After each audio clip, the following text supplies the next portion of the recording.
I am thrilled to have Terry Iverson of Iverson and Company on the show today. Terry is an author of a new book, Finding America's Greatest Champion, Building Prosperity Through Manufacturing, Mentoring, and the Awesome Responsibility of Parenting. Welcome to the show. Oh, thank you. I'm glad to be here. Yeah, I've known Terry a few years. He's also in the machine tool business. You used to do some new distributing. We still do a little bit of new and rebuilding and used. Okay. And actually, it's funny. I was at a convention about a year and a half, 2 years ago, and yeah, we were in the bathroom. He says, "Noah, I'm writing this book." Maybe you had already written it by then. I'm not sure. It's about manufacturing, and I was like, "Oh, okay, that's cool." So, clearly, he's very passionate about this topic and this book, and so I want to learn what it's all about. Give us just a real brief background on what the book is about, and then I want to get a little bit into your story to give, if you're going to be writing a book about manufacturing and, topics like the skills gap and etc., I want people to know why you have the right to write this book. Understood. So yeah, in 2 sentences, tell us what this book is, and then I want the short version of your background in this industry. Sure. The book, as far as Finding America's Greatest Champion, is our young people. First of all, I define it as being manufacturing and the importance of manufacturing in our country. And I also allude to the fact in the book that our young people in our country are America's greatest champion. And I really think in our industry, as others, that the female gender, there's so few represented in our industry, and I think that can be another definition. But the reason I wrote it and what it's about is it's about mentoring and parenting.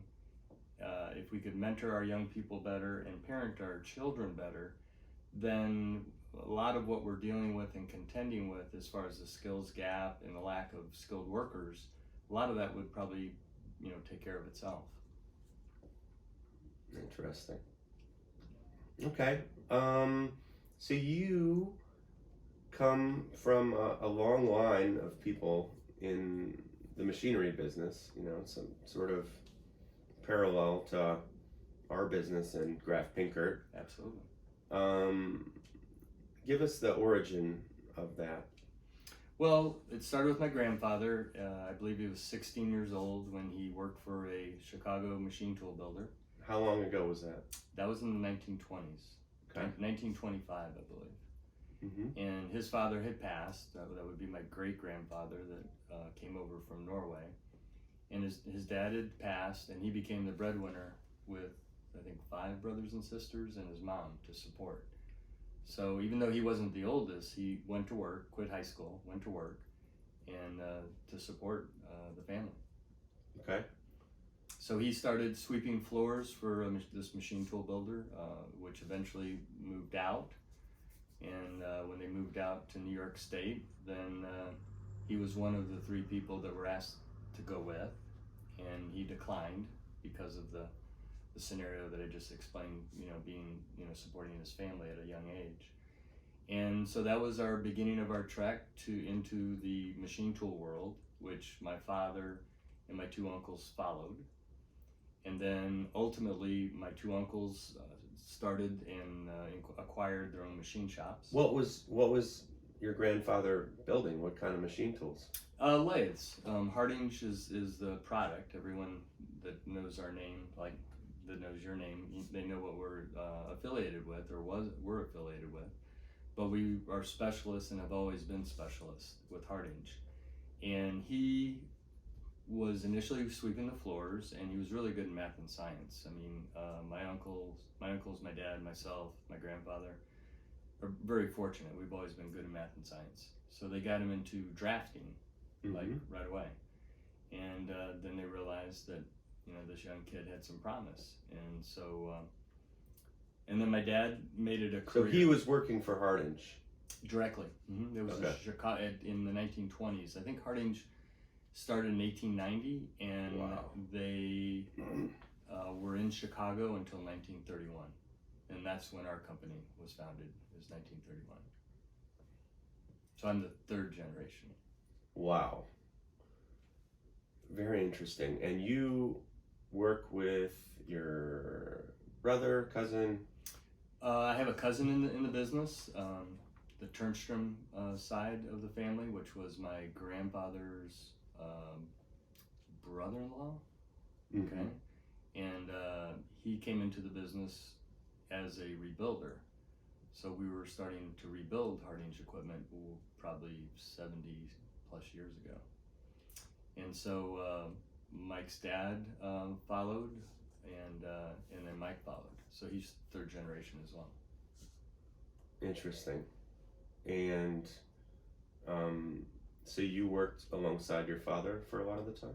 I did. When he asked me to work for him, I almost instantaneously said no. And then I thought out of respect for my... Had you gone to school? I had gone to college for 6 years, off and on, part-time for 3, full-time for 3, and I went into mechanical engineering. Okay. And I talk about this in the book, that I got extremely disenchanted with the educational process. Is that why it took you 6 years? Well, my third year in college, I got married, and so then went to night school, and I was working full-time while going to night school for mechanical engineering. And I got disenchanted just because I have a very short attention span, and the way that they taught really wasn't the way that I learned. Where were you? I went to 6 different schools. I started... Man, you had trouble finding the right fit. I did. I went to Florida State. My parents had gone to Florida State when they were young, and lasted there 2 years when I decided I might as well go into engineering. So then I bounced around, in part because of my then girlfriend, now wife of almost 40 years. She was in Florida, and I transferred to Madison, Wisconsin. Hey, alma mater. Really? I didn't know that. Good school, great school. And I loved Madison. I think it's one of the, best, greatest college towns in this country. We're on 2 lakes. We make our own ice cream. Oh, it's a great place. But so I lasted there a couple terms, and then I missed said then girlfriend Kathy, and then I transferred down to the University of Florida, which is ridiculous because if you're at Florida State, you never go to University of Florida. They're opposites, but I did. And then we got engaged, and then I ended up for a very short time at JU, which I almost played soccer right out of high school at Jacksonville University. And we got married, and then we... Jackson University? Jacksonville. That's where I grew up, in Florida. My parents split when I was 6, so I grew up in Florida. But I thought your father had a machine business in Chicago. I didn't grow up with my dad. Oh, okay. Yeah, so then after we got married, I moved north, went to night school at Marquette for engineering again, and then started working for my dad. So were you full-time. Close with your dad before you started working with him? No, not really. Did you have much of a relationship with him growing up? I did. Okay. I lived with him 3 months from the time I was 7 on. Okay. 3 months during the summer, a year. And so I worked at the shop on Diversey, packing collets as a young kid. Hardinge collets. Cleaning bathrooms, painting walls, taking machines apart, mostly cleaning them. But that was from 14 all the way up to probably 18 or 19. And then did you get much closer with your father? Oh yeah. I think the whole, I was very torn because when he asked me to work with him, he's a perfectionist, and to this day he still is. Are you a perfectionist? I am, not so much as he, but I am as well, and I thank him for that. I mean, you learn to get really good at something when you strive that hard to be. What's the most important thing you've learned from your father? I write about that in the book too. That to be fair, to be honest, and to try your best. Okay. Okay. Well, that gives us a good context. Mm-hmm. So, this book, it's about mentoring. It's about the skills gap. Mm-hmm. You said that everybody was telling you needed to write this book. Why did you write this book? I mean, it's like, first I hear it, everybody says we don't have enough kids to fill our jobs. Stuff's going over to China. Robots taking jobs, whatever. Like, I hear all these things all the time. Mm-hmm. Why sum it all up in this book? What are you trying to accomplish by it? Well, my goals and my aspirations are quite high. First of all, let me say that, with our family being in manufacturing for over 90 years, that I felt that someone in our family owed it to the industry, mm-hmm. To give back. Not that my uncles and my dad and my grandfather didn't, but this was my way of giving back. And so for the last almost 40 years, I've called on manufacturers all over the Midwest and all over the country, and louder, this complaint would be, chant, so to speak, that we don't have enough skilled people. Mm-hmm. And it's gotten, each decade it's gotten worse and more prominent. And somewhere, someone along the line said that we were going to be a service-based economy, which is ridiculous, in my opinion.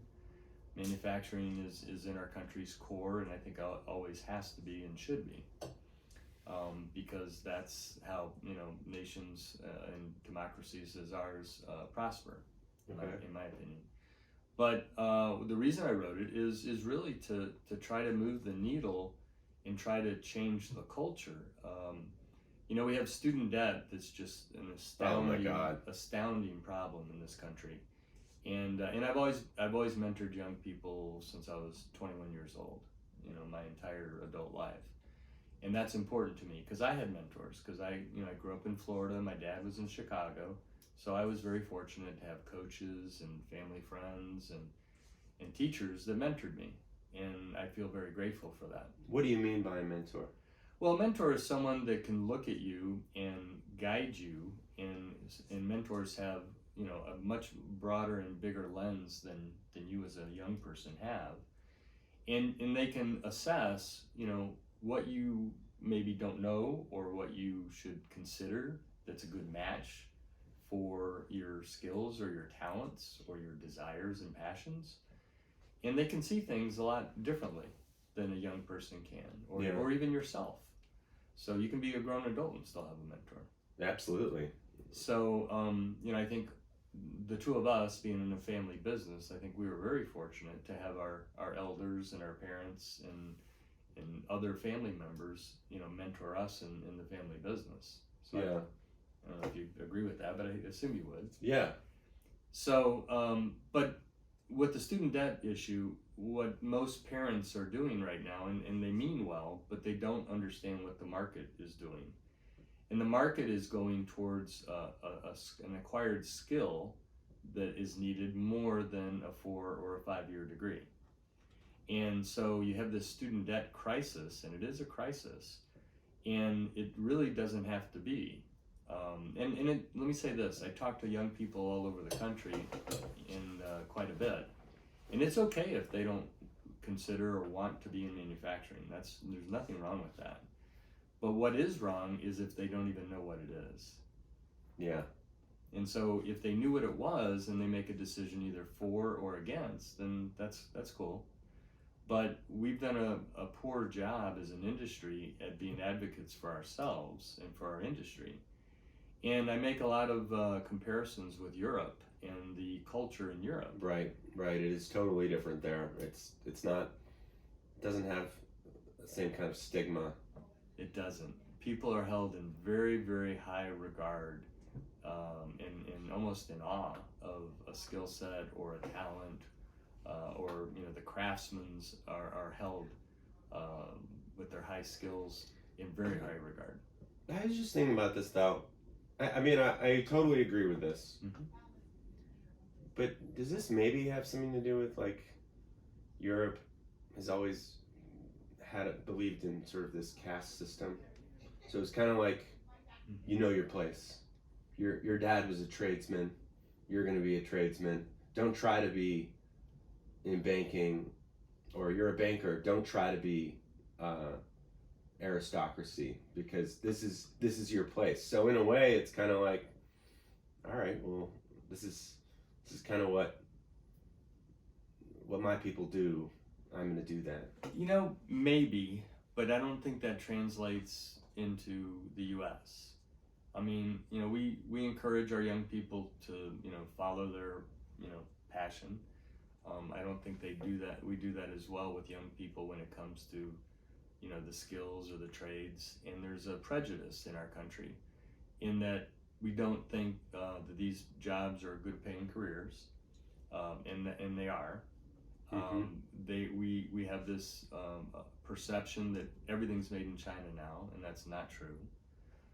China is well over 20% of the world's goods, and we are now under 20% of the world's goods. But I think the one statistic that I'll repeat in my research of the book is that if you took the American manufacturing economy by itself and compared it to all the countries in the world, it would be the number 8th largest economy in the world. Interesting. So certainly, what are some of the main ones that are bigger?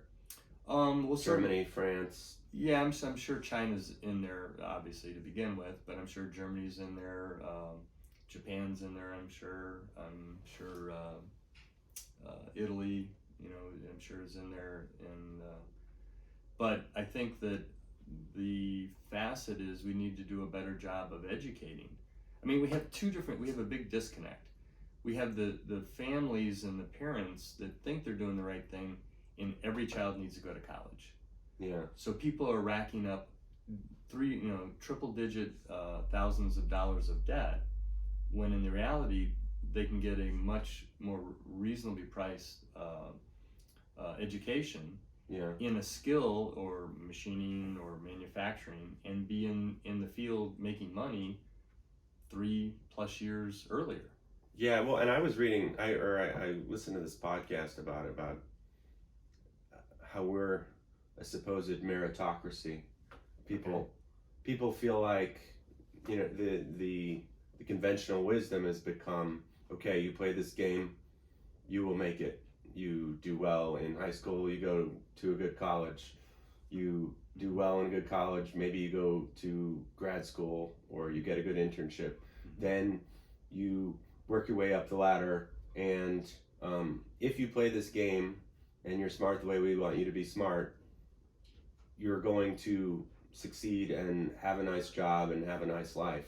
The problem is, number one, I mean, kind of a lot of what you were saying about the debt, and maybe some people just, that's not their calling. Right.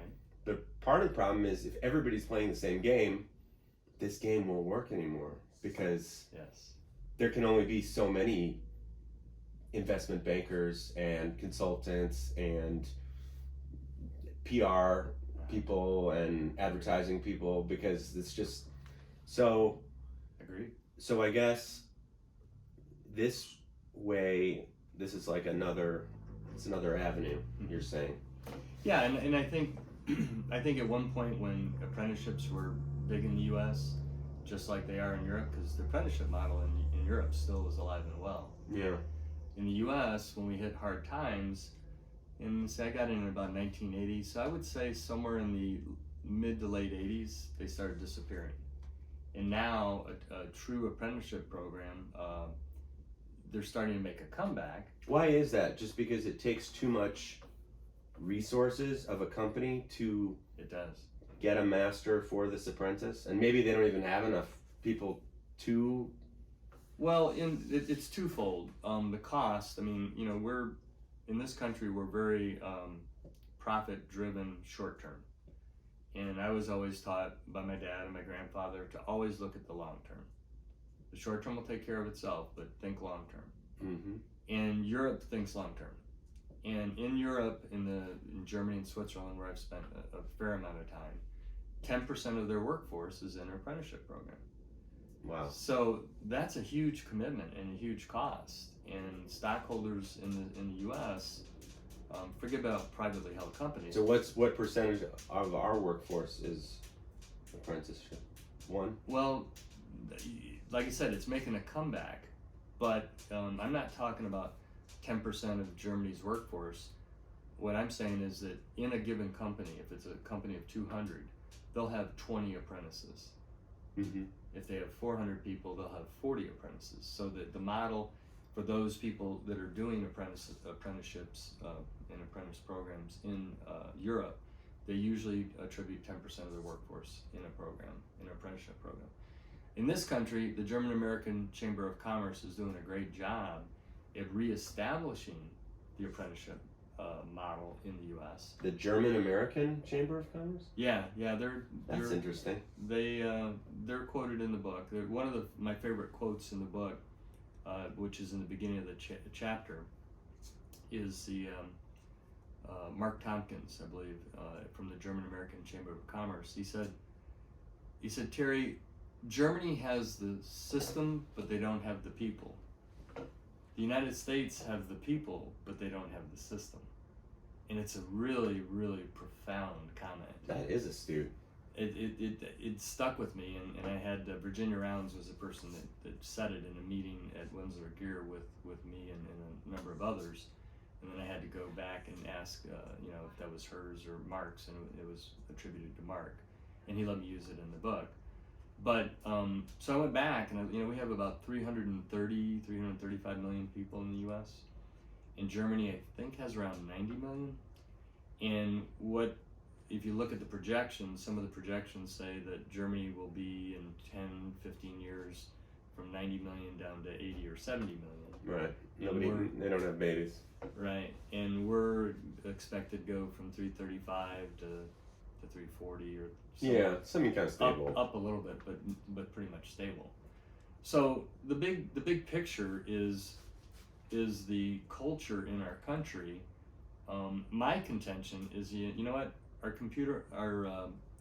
industry is computerized and automated, and it's getting more computerized and automated every day. Mm-hmm. And here you have young people, millennials and next gens and all of them. I mean, anything with a computer, if they're just given a chance, they'll find interest in. Mm-hmm. And not only will they find interest in, but they'll probably do very well. And so when you have this, I had a mom ask me, and she said, Terry, how can you guarantee me, this is after I spoke somewhere, how can you guarantee me if my son or daughter goes into this that they'll have a job? And I said, I can't. Can't guarantee anything. I said, there are no guarantees. I said, but I have a friend whose son, they spent probably $250,000 on a legal degree, and he had a tough time finding a job.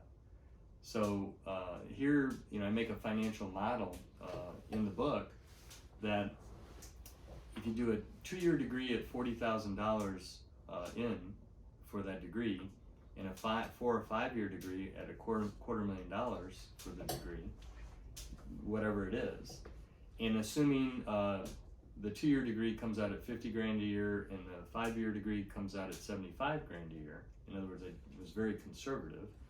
And you pay 20% of your income back against your educational costs with no interest. After 12 years, the 2-year degree individual in a skilled profession is $90,000 cash positive, while the 5-year degree person is negative $120,000 cash negative. Wow, that's true. But maybe the one that became the lawyer didn't pay for his school. Well, maybe his parents paid for it. Okay, let's talk about and maybe he's thinking about the long game. And that's true. That's true. There was an article in a publication a while back that had 7 young people in their 30s on the cover, and the headline said, "College ruined my life." And I'm not saying that for everybody that's the case, but these people had between $30,000 and $100,000 of debt, and they couldn't buy a car, they couldn't buy a house, they couldn't start a family, they couldn't get married. Oh my God! Because of this debt. But to your point, that's a good point that you make, Noah. You know, if a parent has, let's just say, 200 grand, and we all work hard for these days, that only covers maybe 2.5 years of college. Valid. But yeah, go on. But let's say 350. Okay, that money could be used for a down payment on a home. That money could be used for a different education, because we all need education of some sort. That money could be used for a startup, for starting a business. I know, it's incredible. It's an obscene amount of money. So the point is, in Europe, young people, and I make mention of Europe a lot, young people by the time they're 14 or 15 years old pretty much know what they're passionate about and what they think they're good at. See, I disagree with that. You do? Yeah. Okay. I don't think you know anything when you're 14 or 15. Well, no, some people do. But let alone when you're 21, 22, you don't know what you're doing. I think that's they don't know what their passion is. Maybe I think that's where maybe it goes to that whole caste system. They know where their place is. This is. I don't agree with that. Do you know what you wanted to do when you were 15? Well, hold on now. We're in the U.S., so let's differentiate the U.S. versus Europe. In Europe, what they do is they press their young people to figure out what they want, to figure out what they're good at. Yeah. If you're going to be an athlete, okay, well, you're going to go down the athletic path. But do you think that's fair to make somebody choose a path it is at that age? It is if they're challenged enough to figure it out. If they're not challenged enough, I totally agree with you. Because in this country, how do you even know what you don't know? By trying different things. Like in this country, we're starting to get really good at doing internships. Mm-hmm. And let's just say, I'm going to come back to the U.S. now. And let's say in 10th grade, you do an internship. And let's say it's accounting, okay? And then in 10th grade or 11th grade, you do an internship in engineering, and then another one in manufacturing, and another one in legal. Okay. Well, by starting early and challenging yourself, you'll have a good idea. And if you, let's say you do an internship in manufacturing, you say, I hated that. Well, that's okay. That's one thing you know you don't want. But if you don't do those exercises, if you don't do that, then yes. So what you're saying is the importance of exposing. Yes. And challenging. And say, look, in one of the chapters I talk about, because I feel like Europe, I mean, I've spent some time there and talked to a lot of people there. Mm-hmm. I don't think that they actually have that attitude. I think it's more like, all right, you're 16, go get an apprenticeship if that's what you're going to do. I like your way of here, give this a shot and then see how it works. Yeah. I think Europe, I totally agree that they have the right priorities, or they have a more open mind and they have a different cultural view of manufacturing, but they're not so much about choice in Europe. I think your way of exposing the people, that's more American, for a better lack of. Oh, I agree with that. I agree with that. That's more. But so it's an interesting thing. You want to do it like this American choice style, yet you also want to encourage these trades, and you got to hope that that's what they choose, I guess. But no, like I said, I tell every young person, I go, look, it is perfectly fine if this is not for you. Mm-hmm. That's fine, but out of 100, maybe 1 or 2 even know that manufacturing even exists as a career option. That's true. And if you expose 98 other young people to manufacturing, even if there's 20 or 30 that say yes, there's still going to be 60 some odd that say no, and that's fine. But the fact is, the guidance counselors, they don't know what the current market is. They have the deck is stacked against them because they have so many responsibilities in today's schools. And they've been taught the meritocracy. Well, schools are measured in how many young people go to college. That's how they measure them, and they're not as. Are they measured also on how many people go to trade school and other higher education? Do they get credit for that or not? I don't think so, and I don't think educators consider technical education higher education. That's part of the problem. You don't think that's changing at all? I think it is changing. Yeah. I definitely think it's changing. I think there's programs like Project Lead the Way that's going into all these high schools, which is project-based learning. So you're making things and you're learning the algebra and the math behind making things, and in the engineering of it, and the fact that different materials grow at different temperatures and different rates. Right? Yeah. So it really becomes the learning really becomes very project based, and Vince Bertrand is in the book. He's president of Project Lead the Way. So it definitely is changing. One of the terms that I made up is, instead of apprenticeship, I call it apprenticeship. Yeah, I read that. That's interesting. Well, it's hard to say, but it's basically putting the apprenticeship model around. What is the difference between an internship and an apprenticeship? Well, the apprenticeship model is, you're basically signing up with a company, and you're going to work at the company, but then you're also going to be trained also. And so there's a lot of manufacturers that have paid young people to, be educated or, taught while they're working, but it's a commitment, and I think the young person commits to a number of years at a certain salary, and then there's some staying power, and then they're also signing up for the apprenticeship model in manufacturing is extremely deep. It's 3 or 4 years long, and it's extremely detailed. Okay, so and then an internship is less commitment than that? An internship in this country, I've dealt with probably 7+ different internship programs. And the best one, Rand Haas and BCBS in the Chicago suburbs, theirs is the best I've ever seen. It's gotten awards, and they prepare their young people very well. But basically, internships are an opportunity over a short period of time to immerse yourself in this case in a manufacturing setting, to determine if it's anything you're really interested in. And it's not really about learning as much as it is exposure. So in this country, I think the apprenticeship model has a long way to go. I think the German American Chamber of Commerce is doing a good job, but we have this cultural thing. So my whole point of saying apprenticeship is to immerse the internship into a working model of the apprenticeship. And that, I think, will be more culturally palatable in our country, instead of the traditional apprenticeship model. So it's kind of a hybrid, basically. Have you ever had an intern at your business? Oh yeah, absolutely. There's one intern, Anisha, that was a young, she was a 17-year-old at the time, and she wanted to go into engineering. And so I encouraged her and spent a lot of time talking to her.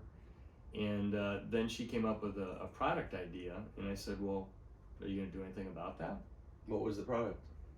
It had to do with testing for concussion protocol. That's interesting. It was actually brilliant. So I had a friend from my high school. I went to high school. Actually, it was an associate who graduated many years behind me from my high school in Florida, who was a biomedical engineer at Northwestern. Evan Scott is his name. And so I called him up and I said, this young lady has a great idea. Let's talk and see if she can maybe patent it. So she got us to sign NDAs, and anyone she dealt with to sign the NDA, non-disclosure. And she eventually, at age 17, got a patent pending. Wow. Now, there's still a long haul from that to get a full patent. Mm-hmm. But I think it's a cool story. And she was probably one of the latter interns we've had in recent years. and she's at U of I in engineering now. Interesting.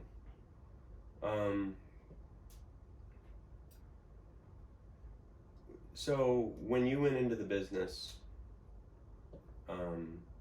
you were, did it take you a bit of time to decide to go into the family business? Well, when I first got married, I started working for my uncle in a machine shop. And Okay, so other people in your family got into the production business. my two uncles did. Okay. Yeah, one had initially Totally different kind of business. Well, actually, they became our customers. They Right. were, Perfect. and so that we offered and sold them equipment, and both of them did very well. Unfortunately, my oldest uncle, who's quoted in the book prominently, he just passed after Christmas. So that's unfortunate and very, very sad. But How old are you? I'm 61 as of a couple days ago. Okay. Do you have brothers and sisters? I do. I have a brother that runs our indicator company, and I have a sister that is now retired. She's my 2-year younger sister, and then my brother from my dad and his wife runs the indicator company, and then my sister's married and has a family, and then I have a half brother from my mom who lives in Dallas. Something I when I was listening to your book, one of the things I liked was the part where you were talking about speaking to a bunch of people about the family business, and then a Latina woman says, "Oh, you're the chosen one." Oh yeah, that's an interesting story. I told you about all the colleges I went to, right? And so, God. And so my dad was very generous and said, "Look, there's a class out at Harvard." How did your parents keep sending you to other schools? Did they just say, "Terry, this is the last one"? Well, after the first two, after I got married, it was all on me. So after I got married, I paid for it. Okay. So all the night school at Marquette, I paid for all of that. Or I should say my wife and I paid for that. And but up until I got married, my dad hung in there and paid the bill. Okay, so back to the story. So my dad heard of this program. It's called the OPM program, Owners, Presidents, and Managers at Harvard. And the Ivy League, I never was accepted to an Ivy League school, although the high school I went to was extremely held in high regard. It was a very good prep school down in Florida. But he says there's this OPM program at Harvard, and it's very expensive. And I want you to go. It's a strategic finance class, and it was for a full week. And in the book, I tell this story about I was really struggling, that I was really the only family member as far as the siblings of the children that was in the company business, and either my younger brother hadn't joined yet, or he had already moved over to Chicago Dow. I don't remember the timing. So you felt a little bit like you took the easy way out, or? No, not at all. Not at all. I think the trouble I was having, Noah, is that most of the proceeds from our company was being divided up to my dad and to my siblings, and I would get a percentage of the proceeds. And a salary. And a salary, yeah. So I wasn't able to enjoy all the financial reward based on the hard work as much as some of my siblings were enjoying the financial rewards without being engaged. And so I was really, at that time, it was probably 20 some odd years. And so, and then I don't necessarily think that this feeling I was having was appropriate, but I was struggling nonetheless. And the woman was from Brazil. I don't think that's fair to yourself to say it wasn't appropriate. I think that sounds very natural. It probably was. But I've always been I've never done anything that I do for money, and so it's always been for the family, for myself, and for the enjoyment, but never for money. It's never been about money for me. I didn't grow up with a lot. I had a great education at a very expensive school, but I never grew up with a lot. But this woman from Brazil was at the class, and I was just saying, she said she had a family business. I said I had a family business. And she was another person attending the... She had strategic finance for the week. And she basically called me out on it. And I said I was having a tough time, and she's like, "What don't you get?" I'm like, "What do you mean?" She goes, "It's an honor in our country, in our culture, to be the chosen one to carry the torch in the family business." Kind of like, just, "Look, you little snot, quit complaining." and I'm like, "Yeah, okay." And that was a turning point for me. That must have been rather... It was profound. Yeah. And it was, God puts things in our lives at, different crossroads, and you don't know why or how, but I think I was destined to meet her to give me the attitude adjustment from someone other than my dad to persevere. Yeah. And it was a very memorable, very short conversation, but I was like, it's just all on how you view it. And I said, I do feel honored to have been the third generation, and I do feel honored to have carried the family business for the almost 40 years that I've been in it. And I think, the legacy of the Iversons in what we do, it always has a very positive image and positive perception out in the industry. What are you hoping that this book accomplishes? When you see so many young people struggling, and you see so many millions of positions around the country open that can't be filled, you just ask yourself, why? You have all these young people that want to make a good living. Mm-hmm. You have all these employers that can't fill positions, and it's so you're hoping this will make a dent? Oh gosh, yes. Mm-hmm. And that's why my aspirations are very high for the book, and ultimately I want to break it down into 4 smaller books, hopefully in 2020 calendar year. But I want to have an awakening. The people, I feel bad for the young people, but they only know what they're exposed to and what they understand to make an opinion on. I feel bad for the parents. The parents, there's parents that'll hopefully listen to your podcast, and they'll be struggling. And how am I going to help my young person, my child, prepare themselves for a career? And the point I'm trying to get across is there's great opportunities, and they can make very good money and have a very fulfilling career if they only knew about it. And you don't have to, feel bad that you can't, afford a 4-year or a 5-year degree for your child. So who do you think is going to read this book? Well, my wife asked me, who is this book for? And I said, yes. And she goes, what? And I go, well, it's for everybody. It's for students, it's for parents, it's for educators, and it's for industry members. Mm-hmm. Now, having said that, she suggested that I have 4 or 5 different books. And I just said, I've never written a book before. I can't do that. I enjoy writing. How long did it take you to write this? Oh my gosh. Well, I started the book on a trip to Taiwan. What's your next one? Well, the next one is the little ones. Is the small ones, right? The more targeted ones. My daughter and I, Lindsay and I, were on a trip to Taiwan, and she working in the business? She was. She was with me for 6 years. Okay. And our oldest son was in the business for about 3. And the youngest son, he never had interest in the family business. But so you're on the way to Taiwan. So I'm on the way to Taiwan, and I've served on probably 20 or 25 high school advisory boards for technical education. Probably 3 or 4, actually more than that, 5 or 6, 7 technical college advisory boards. And then 2 national, 1 in DC and 1 in Florida, education elements. And then the TMA for 3 years. What's TMA? the Tooling and Manufacturing Association. It Okay. used to be the Tool and Die Institute, and now I think it's Technology Manufacturing Aligned, I think is what TMA stands for now.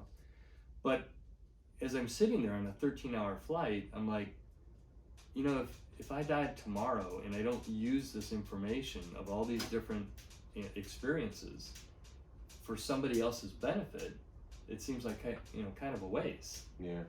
So I started writing, and on that 13 to 26 hour trip in the air, I think I pounded out about 50,000 words. And then, How many pages is that? well, the book is about double that, and it's 304 pages. So that was probably 100 pages. But it wasn't a book at that point. It was just me A and manifesto. yeah, it was just like notes of all the different experiences that I thought were kind of cool in manufacturing. Mm-hmm. And then I had this idea to interview 40 to 50 either acquaintances 40 to 50. Yeah. There are a lot of interesting interviews in there. There is. It's nice of you to say. Rattle off with just a couple. Well, I had 40 to 50 interviews, and that built out to like 150,000 words. But then, of all those, I think only 10 I had to introduce myself to. Everybody else was either a family member, a friend, a business associate, a high school teammate, or friend. But the foreword's written by Greg Wasson, the former CEO of Walgreens, Mm-hmm. who is my son's father-in-law. And so he wrote the foreword. I have two friends that are announcers in the NFL, Wayne Larrabee and Frank Frangie, for the Packers and for the Jaguars. Mm-hmm. Don Dupree was a high school teammate down in Florida. He has a TV program. He won 4 Emmys called A Piece of the Game. It's a like sports memorabilia, kind of like antique roadshow type of thing. Mm-hmm. And he used to do the Regis and Kathy Lee show, and he also used to do the Siskel and Ebert show. Oh, wow. So he comes from the media perspective, obviously. And then a young man who, 2 friends of mine from high school, their son ended up getting drafted by the Ravens 2 years ago. So their family story's in the book. That's the Hearst family. And then there's manufacturers, 2 of the leaders in the industry in hydraulics, Jim Brizzolera from Hydroforce and Al Carlson from Sun Hydraulics. There's a number of TMA chairmen from the TMA locally, John Winsler being one, Bob Weissite, who has a family business in manufacturing, being another. And I tried to bring in the mentoring aspect and also the parenting aspect. So there's people that, a lot of which have nothing to do with manufacturing in the book, but those are some. Is there anything else you'd like to say? Well, start by saying thank you for having me. That's very generous of you to invite me. That's fun. Very, very much so. I think the Graff family and the Iverson family have been very fortunate to have the legacies that we have, and you're got a little bit longer of a legacy going than myself, because I'm near the end of my legacy. But what do you mean? Well, you're 3rd generation. I'm 3rd generation. I'm 3rd generation, but you got a little bit more years left than me. You're younger than me. Let's put it that way. But I think that I would challenge people to go to our website, championnow.org. That is a 501c3, and just so everyone knows what that means, champion is an acronym, and it's change how American manufacturing is perceived in our nation. And then the now is the call to action. But if they go to championnow.org, they can find out about the book. As you know, we have it on audiobook and ebook and hardback and paperback, and hopefully in the near future for smaller versions. All right. Check it out. Thank you, Terry. Thank you. I appreciate it, Noah.